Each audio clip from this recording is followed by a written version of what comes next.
కేసీఆర్ను చూస్తే జాలేస్తుందని ప్రభుత్వ విప్ బీర్ల ఐలయ్య అన్నారు. హైదరాబాద్లోని సిఎల్పిలో శుక్రవారం మీడియా సమావేశంలో ఆయన మాట్లాడుతూ సర్పంచ్ ఎన్నికల్లో చిత్తుచిత్తుగా ఓడిపోయిన ఆయన విజయోత్సవాలు, ఆత్మీయ సమ్మేళనాల పేరున జిల్లాల పర్యటనలకు వెళ్లడం చూస్తే నవ్వొస్తుందన్నారు. అసమర్థుడి జీవయాత్రలాగా కేటీఆర్ టూర్లున్నాయి. ఓడిపోయిన సర్పంచ్లను ఓదార్చడం కోసం ఆయన ఓదార్పు యాత్రలు చేస్తున్నట్టుంది. కవిత దెబ్బకు కూలిపోతున్న పార్టీని కాపాడుకోవడానికి కేటీఆర్ నానా పాటలు పడుతున్నాడు. పార్టీ చిత్తుగా ఓడిపోయిన తర్వాత విజయోత్సవ సభలు నిర్వహిస్తున్న తీరు చూస్తుంటే కేటీఆర్ మానసిక స్థితిపైన డౌట్ వస్తుంది. రాష్ట్ర వ్యాప్తంగా 12,703 గ్రామ పంచాయతీలకు ఎన్నికలు జరిగితే కాంగ్రెస్ పార్టీ 8.335 సర్పంచులను గెలుచుకుంది. బీఆర్ఎస్, బీజేపీ కలిపి 4,221 సర్పంచులు గెలుచుకున్నారు. అంటే కాంగ్రెస్ పార్టీకి 66% సీట్లు వచ్చాయి. కేటీఆర్ విజయోత్సవ సభ నిర్వహించిన యాదాద్రి జిల్లాలో మొత్తం 480 సర్పంచ్ స్థానాలకు ఎన్నికలు జరిగితే కాంగ్రెస్ పార్టీ అభ్యర్థులు 290 చోట్ల విజయం సాధించారు. బీఆర్ఎస్ సర్పంచ్లు 165 మంది, బీజేపీ వాళ్ళు 13 మంది గెలిచారు. దాదాపుగా 60% సీట్లు కాంగ్రెస్ పార్టీ సాధించింది. గెలిచిన వాళ్ళని కాపాడుకోవాలని కేటీఆర్ తాపత్రపడుతుంది తప్ప మీకు ఎక్కడ మెజార్టీ రాలేదు.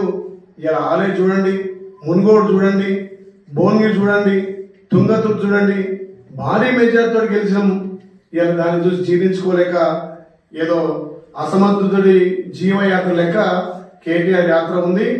ముందుగా నీ పార్టీని కాపాడుకో.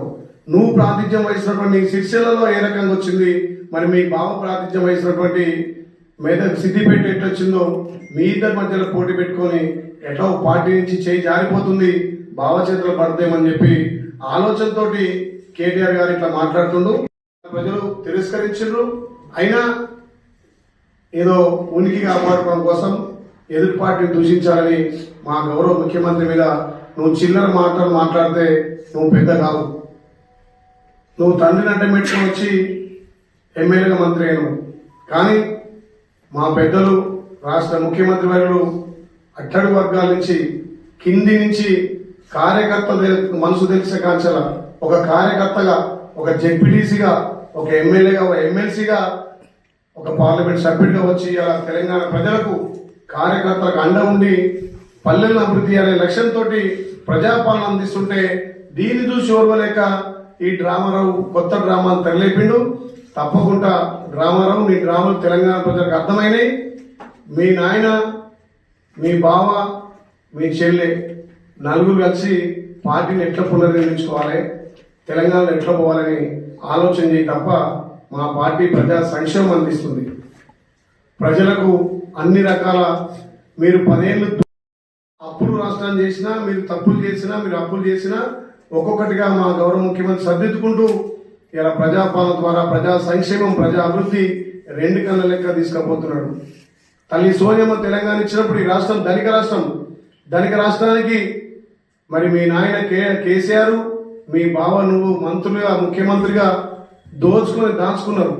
ధనిక రాష్ట్రాన్ని కాస్త 10 సంవత్సరాలుగా దోపిడీ చేసి అప్పుల తెలంగాణ చేస్తే తెలంగాణ ప్రజలు మార్పు కోరుకొని ఇలా ప్రజాప్రభుత్వం, మా గౌరవ ముఖ్యమంత్రిగా మీరు చేసిన అప్పులు, మీరు చేసిన తప్పులు ఒక్కొక్కటిగా సర్దిద్దుకుంటూ మీరు ఇయ్యనటువంటి సంక్షేమం, మీరు చేయనటువంటి అభివృద్ధి ఇలా తెలంగాణలో జరుగుతుంటే దానికి నిదర్శనం ఈ స్థానిక సంస్థలు, సర్పంచ్ ఎలక్షన్లు. రేపు రాబోయే రోజుల్లో కూడా జెడ్పీటీసీ, ఎంపీపీ, ఎంపీటీసీ కూడా 80-85% కాంగ్రెస్ పార్టీ కైవసం చేసుకుంటది. ఇకనైనా ఈ చిల్లర మాటలు బంద్ చేసుకోవాలి కేటీఆర్. మా గౌరవ ముఖ్యమంత్రి మీద మళ్ళొక్కసారి మేము అవాక్కులు చవాకు పేరితే నీ నాలుక కోస్తాం, జాగ్రత్త.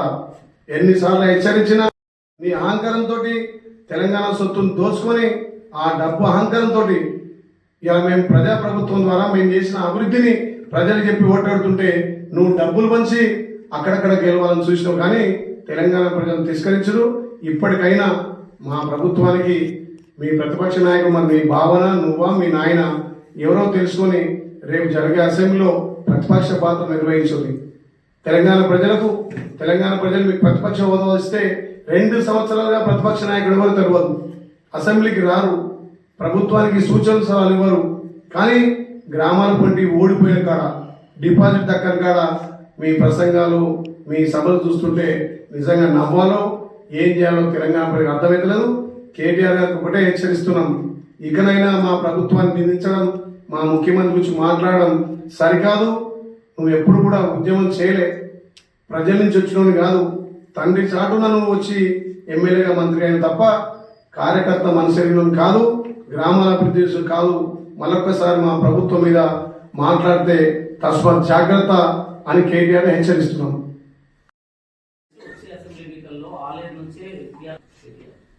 ఆలేరులో 193 సీట్లకు 126 మేము గెలిచినాం. మా దగ్గర 2-3 పోటీ పడడంతో 6 సీట్లలో మేము గెలిచామని చెప్తున్నారు. వాళ్ళు 65 సీట్లకే పరిమితమయ్యారు, 71 కాదు. మా పార్టీ 126 సీట్లు, మా మిత్రపక్షాలు సిపిఐ కూడా 3 గెలిచింది, సిపిఎం 2 గెలిచింది. మేము వాళ్ళకి సపోర్ట్ చేసినాం. ఆలేరులో మీరు ఒకటి ఆలోచన చేయండి, ఆలేరు ప్రజల ఆశీర్వాదంతో ఒక బీసీ బిడ్డగా గెలిచిన మొదటి రోజు నుంచి మా గౌరవ ముఖ్యమంత్రి రేవంత్ రెడ్డి గారి సహకారంతో, మా ఎంపీ చామల కిరణ్ కుమార్ సహకారంతో, మా పెద్దలు కోమటిరెడ్డి వెంకరెడ్డి గారి సహకారం, ఉత్తమ్ కుమార్ గారి సహకారంతో ఇందిరమ్మ ఇండ్ల పునర్నిర్మాణంలో మొదటి దశలో ఉన్నాం. తెలంగాణలో ఇందిరమ్మ ఇండ్ల నిర్మాణంలో మొదటి దశలో ఉన్నాం. సీఎం రిలీఫ్ ఫండ్ లో 2వ స్థానంలో ఉన్నాం. ఇక గత 10 ఏళ్లుగా వాళ్ళు నింపనటువంటి చెరువులు మేము కాళేశ్వరం కట్టినాం, మేము నీళ్లు తెచ్చినామంటున్నారు. 10 ఏళ్లలో ఆలేరులో చెరువు నింపకపోతే మా పెద్దలు ఉత్తమ్ కుమార్ సహకారంతో, కోమటిరెడ్డి వెంకరెడ్డి గారి సహకారంతో 120 చెరువులు నింపినాం. ప్రజలకు 24 గంటలు అందుబాటులో ఉంటున్నాం. నా ఒక్కడి మీద గతంలో గెలిచిన ఎమ్మెల్యేలు, ఎమ్మెల్సీలు, కాంటెస్ట్ ఎమ్మెల్యేలు 7 నా మీద వచ్చినా ఆలేరు ప్రజలు వీళ్ళైలే మా బిడ్డ అని చెప్పి కాంగ్రెస్ పార్టీ చేస్తున్న అభివృద్ధికి ఓటేసి తప్ప మీరు ఎంతమంది గుంపులుగా వచ్చినా నేను ఆలేరు సేవకుడిగా సింగిల్ పోయి 126 సీట్లు గెలిపించుకున్నా. ఇది ప్రజల మన్నలు పొంది తప్ప వాళ్ళు 10 ఏళ్ళు దోచుకున్న డబ్బును విపరీతంగా పంచినా మీరు కనీసం 60 సీట్లు గెలవలేకపోయారు. అది కూడా కాంగ్రెస్ పోటీ తప్ప ఎక్కడ కాంగ్రెస్ కు బీఆర్ఎస్ కానీ బీజేపీ పోటీ లేదు. ఎప్పుడున్నా ఆ 7 అసెంబ్లీ పరిధిలో మా యాదాద్రి భువనగిరి జిల్లా భువనగిరి పార్లమెంట్ లో 7 అసెంబ్లీలో నెంబర్ 1 గా ఆలేరు ఉంచుతా అని చెప్పిన మా ప్రభుత్వం, మా ముఖ్యమంత్రి, మా మంత్రుల సహకారంతో తప్పకుండా ఆలేరును అగ్రగామిగా ప్రభుత్వ పథకాలు ఎట్లొచ్చినాయో స్థానిక సంస్థల్లో రేపు జరగబోయే ఎలక్షన్లో కూడా మా పార్లమెంట్ లో నెంబర్ 1 గా ఆలేరు ఉంటది, ఉండి తీరుతుంది. టీఆర్ఎస్ పార్టీ గెలిచిన ఎమ్మెల్యేలు బస్సులో అంగట్లో సంతలో ఉన్నట్టు కొన్నారు, గెలిచిన ఎంపీటీసీలను సర్పంచ్లను గుంజుకున్నారు. కానీ 10 ఏళ్ళు ధనిక రాష్ట్రంలో సర్పంచులు అప్పుల పాలయ్యారు, సర్పంచులు ఆత్మహత్య చేసుకున్నారు, సర్పంచులు అధోగతి పాలయ్యారు. ఈ 2 సంవత్సరాల్లో గ్రామాలు అభివృద్ధి చేస్తున్నాం, గ్రామాలకు పెద్దపీట వేస్తున్నాం.